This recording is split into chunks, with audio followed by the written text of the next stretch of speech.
warahmatullahi wabarakatuh. Bagaimana kabar kalian pada pagi hari ini? Semoga tetap semangat walaupun belajar dari rumah. Pertemuan kali ini, Bu Sofi akan menjelaskan tentang rangkuman materi tema 1, Selamatkan Makhluk Hidup, kelas 6 Sekolah Dasar. Pada penjelasan kali ini, yaitu tentang PPKN penerapan sila Pancasila dalam kehidupan. IPA, perkembangbiakan tumbuhan dan hewan. IPS, ASEAN dan kondisi geografis ekonomi negara ASEAN. SBDP, pembuatan karya seni patung. Anak-anakku, untuk kalian ketahui penerapan sila Pancasila dalam kehidupan sehari-hari. Yuk, kita mengingat kembali tentang sila-sila dalam Pancasila. Perhatikan gambar Pancasila beserta simbol-simbolnya. Simbol bintang adalah ketuhanan yang Maha Esa. Simbol rantai adalah kemanusiaan yang adil dan beradab. Dan simbol pohon beringin, Persatuan Indonesia. Kepala banteng, kerakyatan yang dipimpin oleh hikmat kebijaksanaan dalam permusyawaratan perwakilan. Padi dan kapas, keadilan sosial bagi seluruh rakyat Indonesia. Nah, sekarang sikap-sikap apa saja yang dicerminkan dalam sila-sila tersebut dalam kehidupan sehari-hari? Coba perhatikan perilaku pencerminan sila Pancasila. Yang pertama, simbol bintang atau sila pertama, sikap-sikapnya seperti berikut.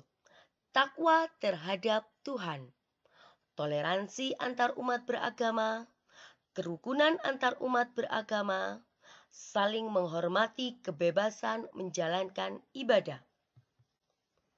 Kemudian, sila kedua yang disimbolkan dengan rantai emas.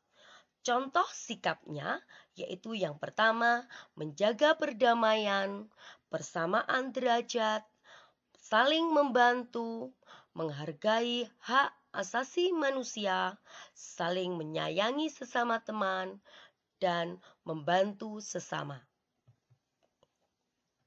Sila yang ketiga dilambangkan dengan pohon beringin. Sikap-sikapnya seperti membina kerukunan, menyayangi sesama, cinta tanah air dan nasionalisme, rela berkorban demi bangsa dan negara. Selanjutnya, sila keempat dilambangkan dengan kepala banteng. Contoh sikap dalam kehidupan sehari-hari, yang pertama, musyawarah pemilihan ketua kelas, demokrasi dalam segala hal, pemilihan ketua RT atau RW, pelaksanaan pemilu atau pemilihan umum. Selanjutnya yaitu sila kelima yang dilambangkan dengan padi dan kapas. Contoh sikap-sikapnya yaitu bekerja keras, bersikap adil kepada siapapun, persamaan derajat. Yang terakhir yaitu menghargai hasil karya orang lain. Nah, sekarang masuk kepada mata pelajaran IPA, yaitu tentang perkembangbiakan tumbuhan dan hewan. Perkembangbiakan tumbuhan terbagi menjadi dua, yaitu perkembangbiakan generatif dan perkembangbiakan vegetatif. Apa itu perkembangbiakan generatif? Yuk, kita ingat kembali. Perkembangbiakan secara generatif atau secara kawin, yaitu menjadi individu baru merupakan hasil perkawinan antara induk jantan dan induk betina. Perkawinan atau pembuahan dalam proses peleburan antar sel kelamin jantan dan sel kelamin betina. Hal ini dikatakan penyerbukan. atau bisa dikatakan jatuhnya benang sari ke kepala putik. Nah, untuk kalian ketahui anak-anakku, ini adalah bagian-bagian dari bunga. Yang pertama ada putik, merupakan alat kelamin betina. Benang sari adalah alat kelamin jantan. Ada mahkota bunga, ada tangkai sari, ada bakal buah dan bakal biji, ada kelopak bunga, ada tangkai-tangkai bunga. Nah, itu dihafalkan ya anak-anakku. Selanjutnya, perkembangbiakan vegetatif pada tumbuhan. Apa itu perkembangbiakan vegetatif pada tumbuhan? Perkembangbiakan vegetatif pada tumbuhan atau tidak kawin yaitu individu baru berasal dari satu induk saja. Sehingga individu baru merupakan bagian tubuh induknya. Pada tumbuhan, perkembangbiakan secara vegetatif merupakan tanpa terjadinya pembuahan. Vegetatif tumbuhan terbagi menjadi dua, yaitu perkembangbiakan secara vegetatif alami. Nah, untuk mengingat kalian, perhatikan tumbuhan-tumbuhan yang ada di layar. Yang pertama adalah wortel. Wortel ini berkembang biak dengan cara umbi akar. Selain itu ada lobak. Kemudian ada bambu dengan cara tunas. Selain bambu, pisang juga mengalami tunas. Kemudian ada jahe. Jahe perkembangbiakannya dengan akar tinggal atau rizoma atau dikatakan lain akar tinggal. Nah, selain itu ada lengkuas, kunir, kunyit, lah semacam itu ya. Ada jamur. Jamur berkembang biak secara vegetatif yaitu dengan cara spora. Selain jamur, ini ada suplir. Kemudian ada bawang merah dengan cara umbi lapis. Selain bawang merah, ada bawang putih, ada bawang bombay, bawang pre, seperti itu. Kemudian ada kentang. Kentang perkembangbiakannya dengan cara umbi batang. Kemudian ada gerage, batang yang menjalar di atas tanah. Contohnya apa tumbuhannya? Rumput teki, pegagan, semanggi, stroberi. Selain perkembangbiakan vegetatif alami, juga ada perkembangbiakan vegetatif buatan. Contohnya seperti apa?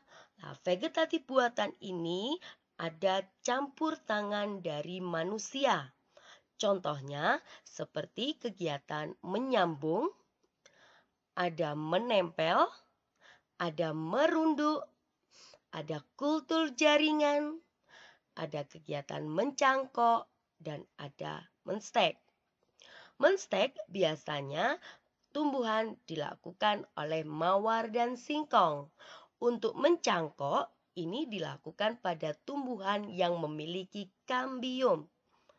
Kemudian ada menyambung. Menyambung ini biasanya pada tumbuhan yang berjenis super. Kemudian ada menempel, ini menempelkan mata tunas. Kemudian ada merunduk. Merunduk seperti pada tumbuhan yang memiliki batang yang lentur. Contohnya bisa seperti tomat, bisa seperti anggur, lah semacam itu ya. Selanjutnya yaitu perkembangbiakan pada hewan. Perkembangbiakan pada hewan terbagi menjadi dua, yaitu perkembangbiakan generatif dan perkembangbiakan vegetatif. Perkembangbiakan generatif pada hewan yaitu diawali dengan perkawinan atau pembuahan. Pembuahan ini peleburan antara ovum dengan sperma. Kemudian akan menjadi individu baru. Lah, pada perkembangbiakan hewan secara generatif itu secara ovipar atau bertelur, vivipar atau melahirkan, dan ovovivipar bertelur dan melahirkan. Ovipar adalah hewan yang meletakkan telur di tubuh induknya. Ciri-ciri hewan bertelur atau ovipar yang pertama adalah janin tumbuh di luar tubuh induk betina, tetapi di dalam telur bercangkang.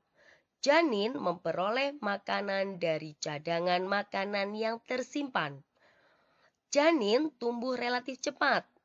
Bentuk tubuh anak umumnya sama dengan bentuk tubuh induknya. Tidak mempunyai daun telinga, tidak mempunyai kelenjar susu, dan tidak menyusui anaknya. Nah, perhatikan contoh-contoh hewan ovipar di bawah ini. Ada angsa, ada ikan, ada burung dara, ada kupu-kupu, ada penyu, ada kura-kura, ada katak. Kemudian vivipar. Vivipar adalah hewan yang melahirkan anaknya. Ciri-ciri dari hewan vivipar adalah 1. Janin tumbuh di dalam rahim induk betina. 2. Janin memperoleh makanan dari induknya dengan perantara tali pusat. Yang ketiga, pertumbuhan janin relatif lebih lambat. Bentuk tubuh anak yang lahir sama dengan bentuk tubuh induk. Mempunyai daun telinga dan induk betina menyusui anaknya.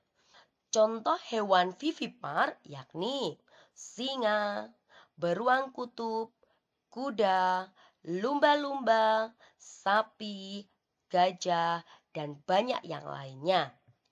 Yuk, kemudian hewan yang berkembang biak dengan cara melahirkan dan beranak atau melahirkan dengan bertelur yaitu ovovivipar. Ciri-ciri dari hewan ovovivipar yaitu sama seperti ciri dari hewan ovipar atau bertelur. Contoh-contohnya yang hewan melakukan ovovivipar yaitu kadal, buaya, ikan pari, ikan paus, dan ular boa. Perkembangbiakan vegetatif pada hewan yaitu perkembangbiakan secara tidak kawin hanya terjadi pada hewan-hewan tingkat rendah. Perkembangbiakan secara tidak kawin dapat dilakukan dengan beberapa cara. Yang pertama adalah tunas. Tunas pada hewan ini seperti hidra. Untuk mendapatkan individu baru, hidra ini dengan cara mengeluarkan tunasnya. Kemudian ada fragmentasi. Fragmentasi yakni perkembangbiakan yang berasal dari potongan tubuhnya sendiri. Contoh hewan yang melakukan fragmentasi yaitu cacing planaria. Kemudian ada bintang laut. Ya, selanjutnya membelah diri. Membelah diri ini dari contohnya hewan bersel satu seperti amoeba, protozoa, paramecium, dan virus. Anak-anakku, selanjutnya materinya yaitu ASEAN dan kondisi geografis ekonomi negara ASEAN. Perlu kalian ketahui, pembentukan ASEAN itu ada 5 negara pemerkasa.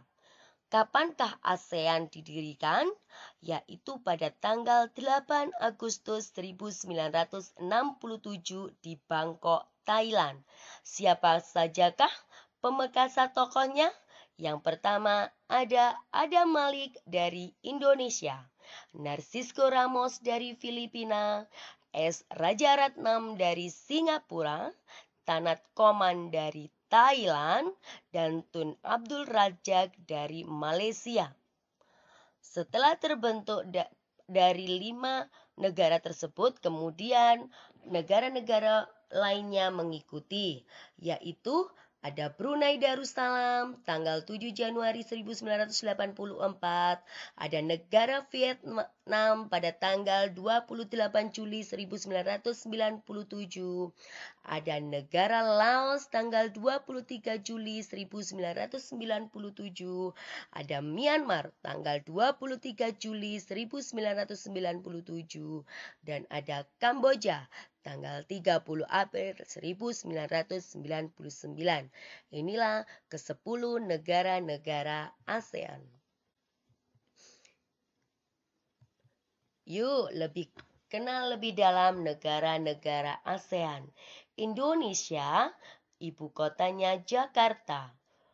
Bentuk pemerintahnya adalah republik, mata uangnya adalah rupiah.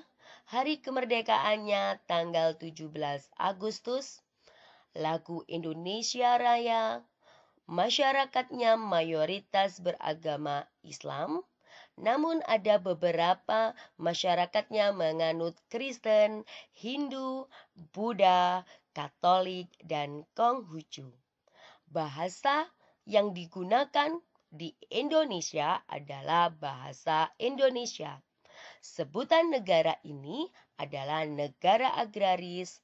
Terdapat bangunan Candi Borobudur sebagai 7 keajaiban dunia. Kemudian negara Malaysia. Malaysia beribu kota di Kuala Lumpur. Bentuk pemerintahannya monarki konstitusional. Mata uangnya adalah ringgit. Kemerdekaannya diperingati setiap tanggal 31 Agustus. Lagu kebangsaan negaraku. Agama yang ada di Malaysia adalah agama Islam, Konghucu, Tao, Buddha, Hindu, dan Kristen.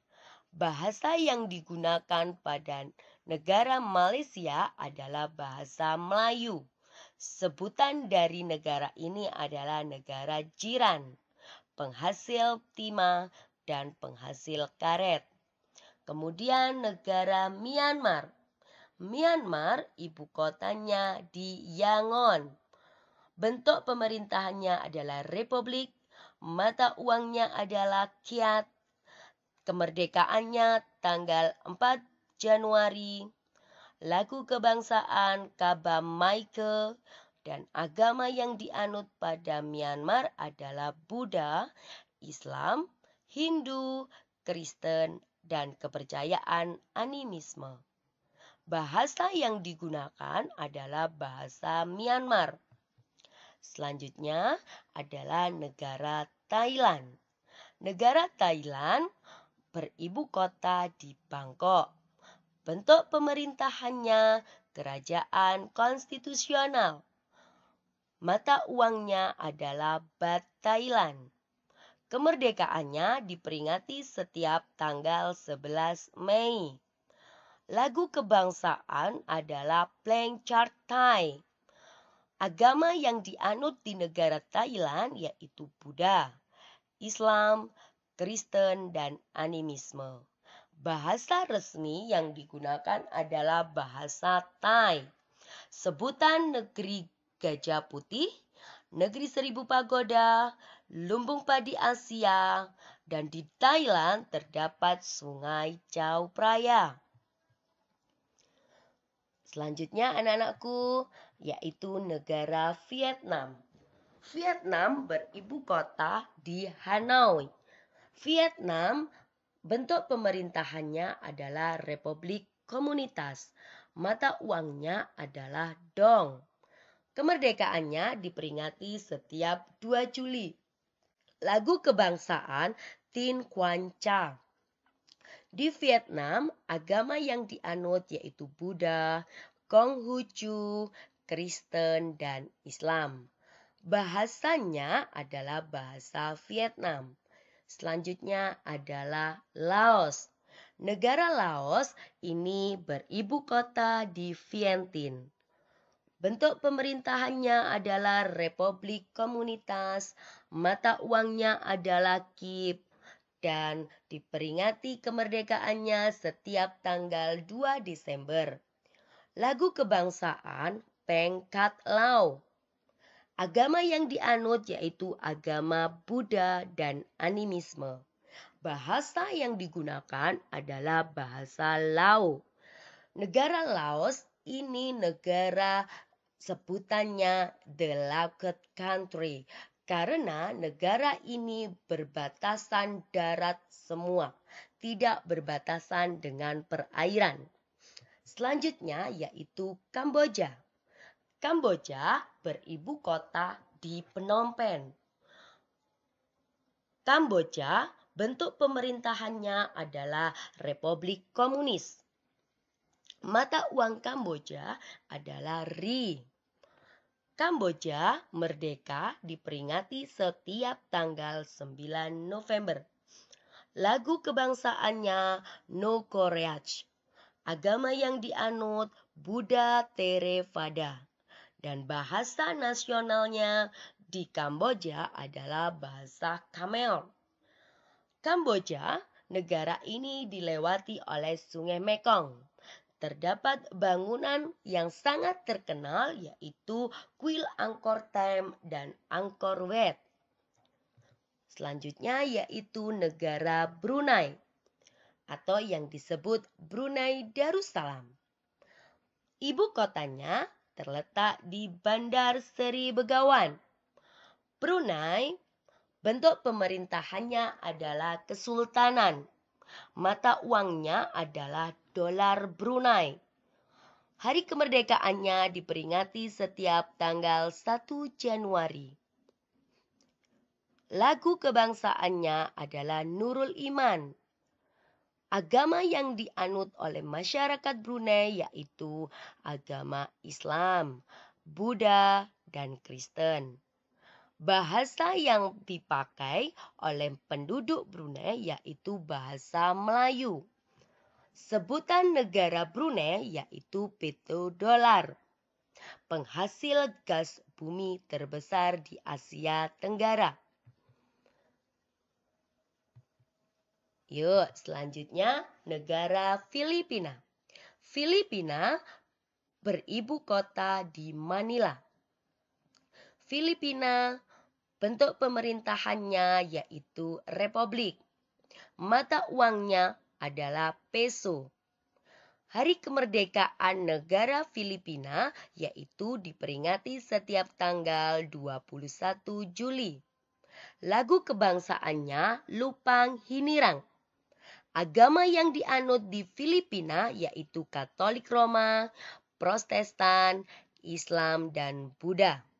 Agama nasional dari Filipina yaitu bahasa Filipino atau Tagalog.